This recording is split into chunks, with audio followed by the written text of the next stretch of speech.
Hello guys, welcome back to the channel. I know I haven't uploaded a proper video for a long time, but seeing as I've just been uploading my how to eat daily videos from my TikTok, or just re-uploading those in the shorts, I thought I'd just give you a full video in terms of what I'm eating in a day and just give you an explanation as to why. Yes, I'm a personal trainer. Yes, I've been doing this for over 12 years and I help people lose weight, but I'm not your eat chicken and rice and broccoli 10 times a day kind of coach. We are all real people. We have foods in our house that we like to eat, and I'm going to show you how you can lose weight eating the foods that you like, eating relatively healthy most of the time. So, gonna get stuck straight into it. Hope you enjoy. If you do, like and subscribe. You've probably seen this one before, so this is just going to be literally a coffee with 2 sugars. And the reason that I have 2 sugars is because I like the taste. Now, there was a time I was actually having decaf because I was having some issues with caffeine. So that was the decaf I was having. But I've just gone back to our usual Moccona coffee, instant coffee. I'll usually have between 1 to 2 of these per day. And I'll usually have this with some yogurt. So I'll grab my yogurt and show you. There we go. So with the magic of the internet and editing. So usually I'll have 2 Chobani yogurts in the morning. I find these are quite good. You know, people complain they're full of sugar and blah, blah, blah. You know what? I don't care. So protein is pretty decent. So 13.5 grams per serving. So I usually get 2 of these. You can get better macro Chobani yogurts if you really wanted to, but you know what? I like the taste. And if it ain't broke, don't fix it. Eat what you enjoy within reason, you know, getting enough protein. And pretty much I've had this almost every single day for probably the last, I don't know, 12 to 16 weeks. Literally this and this. So that's breakfast done. So usually it's about 8 or 7 o'clock in the morning, depending on what time that we get up, what time the kids are up, what time we have clients. And then after that, usually I'm going to have lunch. So the next slide, which will be next, is going to be lunchtime, and I'll see you then. Hey guys, so now is lunchtime and I'm going to quickly show you what I'm having for lunch. Just a simple sandwich. We'll get stuck straight into it. So for the sandwich, we're going to be doing a turkey, jelly and mayonnaise sandwich. So we have some lettuce, 9-grain tip top. So the reason that we specifically have this one is because the protein is quite good and also the fiber is pretty decent, so about 5 grams of fiber. So this is the brand that we like to get, or I like to get. We've got some turkey, just shredded turkey, cheese, and we have jellified cranberry sauce, and then mayonnaise, low fat, just to save on extra calories. And that's pretty much it. So I'll show you exactly how all of this turns out. All right, and there you have it guys, really simple, easy, decently low calories. It's probably going to be about 500. I'll have the calories on the screen somewhere. But that's it. So that's lunch. I'm not overly hungry, so this will just keep me going probably until about maybe 6, 7 o'clock tonight when I come home after my clients. And I'll just have this with some sugar-free calorie drink, so such as like a Pepsi Max or like a Coke Zero or something like that. And I'll eat this, watch some TV, relax, do some more work, and then head off to the gym. And then after this, I will show you what is for dinner. Now, as a little bonus, I want to do a very quick supplement talk, just in terms of what supplements I do take on a daily basis, depending on the situation. So I'm really going to get stuck straight into it. No fluffing about. Let's go. So for 99.9% of people, these are the only supplements you'll probably ever need to take, unless you've been diagnosed by your doctor. Always take your GP's advice over someone on the internet giving you advice.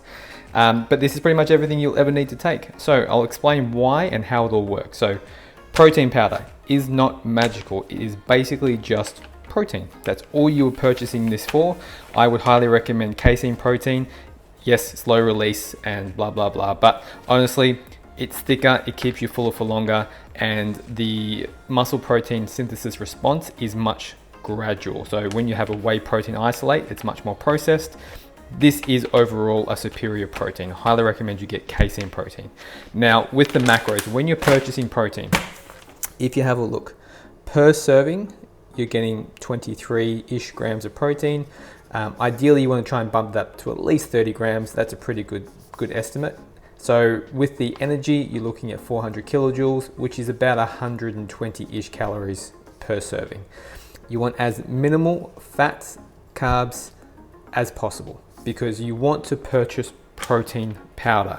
You don't want to purchase carbohydrate powder or fat powder. You basically want protein in this. And then if you want extra macros, you can then add actual whole foods such as banana or peanut butter to your protein powder, okay? Unless you're trying to bulk up, which isn't my clients are all weight loss clients, you're basically paying for protein. That's what you want. Anyway, I've made my case. So on to the next one.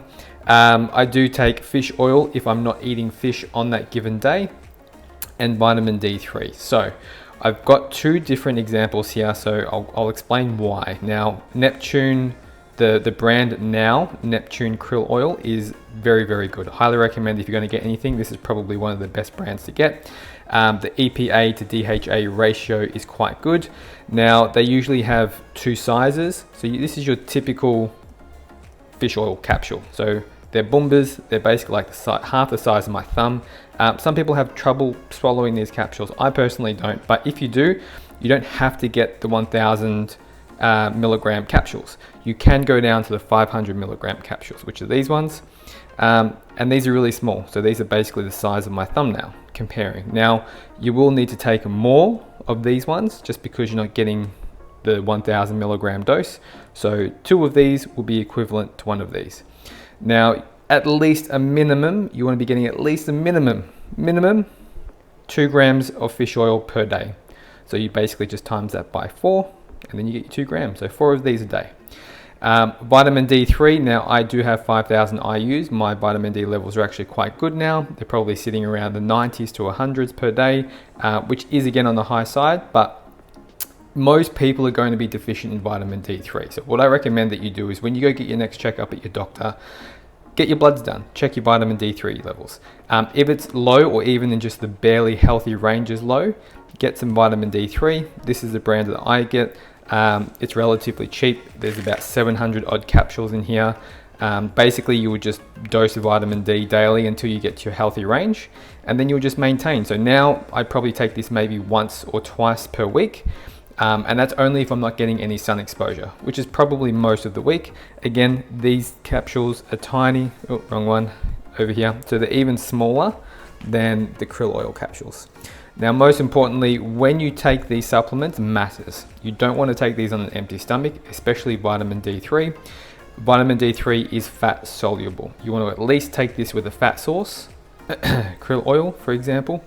And generally you want to take this with the largest meal of the day. So the easiest way to remember to take these supplements, or specifically these, is usually for most people dinner. So what you would do is you would simply go down to your dinner table, leave these on the bench sitting there. So when you have your meal, or just before you eat your meal, you take the required supplements and then you eat your meal. It's in a place that you can remember to take it often compared to trying to remember here or there taking in the morning versus the afternoon. If you sit down at dinner every single day, take your supplements with your dinner, get into a habit and a routine, and that's it. So just to note, if you're in the sun a lot, you're, for example, a laborer outside, you don't need vitamin D. You probably have high levels already. If you eat a lot of fatty fish already per week, about 500 grams of, say, smoked salmon a week, you probably don't need to spend your money on this. These are ifs and buts. It all depends on the person and the scenario. And then when it comes to protein powder, again, it's nothing magical. It's just another way to help boost your protein requirements and get it in. So if you're not getting enough protein, simply 1 scoop of this, 1.5 scoop is going to get you about 30 grams of protein, and it's just simply going to bump it up. And it's easy, convenient, and quite cheap. So that's my supplement rundown, and that's pretty much what I would recommend for most people, at least to start off with. I know for the majority of people, they're usually vitamin D3 deficient. Most people are going to be not eating that much fish per week. And then people always struggle with protein. So that's my 3 recommendations, usually must have supplements. All right guys, so last meal of the day currently is 8:30 p.m. So just really simple chicken and veggies. So I'm gonna switch the camera and show you what that looks like. So this is just pre-marinated chicken from Coles, and it was already just basically done. My wife has already cooked all of this. And then veggies is basically just some steamed broccoli. Now, if you don't have one of these are a game changer because it literally takes 5 minutes to steam your veg. You cut them up, put a tiny bit of water in, pop the lid on, and then make sure the seal is unpopped. Pop it in the microwave for 5, maybe 6 minutes, depending on how much veggies you have in there. and then it cooks it perfect every single time. So give it a try. So I'll show you what the final product looks like. And there you have, guys, so that's dinner. So that's probably about 150-ish grams of chicken. I didn't weigh it exactly, but it looks about right. I've been doing this for a long time. And then you've got just steamed broccoli, not too soft, not too crunchy, just good. And then that will pretty much cap off the day. So 3 meals, really simple, low calories, moderate protein. I may have not hit my macros exactly, but really at the end of the day, who cares? You don't need to be as anal as what people say, as long as you're covering at least protein basis most of the time and you're in a calorie deficit. It doesn't have to be exact every single day, but the most important part is consistency. Just doing it day in, day out and being as close as you relatively can.